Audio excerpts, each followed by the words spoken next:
বাংলাদেশের প্রথম নিউজ হচ্ছে শিশু ধর্ষণ করে হত্যা করা হয়েছে।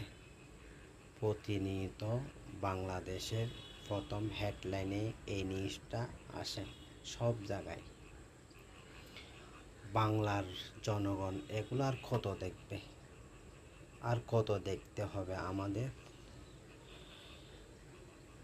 আসামিরা এইভাবে এইসব কাজ করে পার হয়ে যাচ্ছে বিদায় কেউ দ্বিধাবোধ করতেছে না এগুলা করার জন্য উপযুক্ত শাস্তি হচ্ছে না বিদায় এভাবে কি বাংলার জনগণ এগুলা কি মেনে নিতে পারে?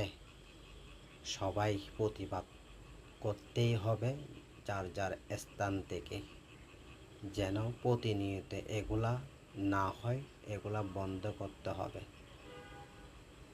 সবার ভাই বোন আছে, ছেলে সন্তান আছে, ওদের কোনো এক সেকেন্ডের কোনো গ্যারান্টি নেই কোন জায়গায় কোন সময় ধর্ষণের শিকার হয়, মৃত্যুর শিকার হয়।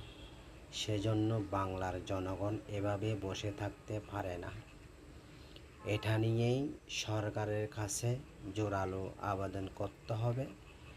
এইসব যারা করতেছে ওদেরকে কঠিন থেকে কঠিন শাস্তি আওতায় এনে বিচার করতে হবে। বাংলার জনগণ এটাই দেখতে চাই। ভিডিওটা সবাই সাবস্ক্রাইব করবেন, শেয়ার করবেন, কমেন্ট করবেন প্রিয় বন্ধুরা।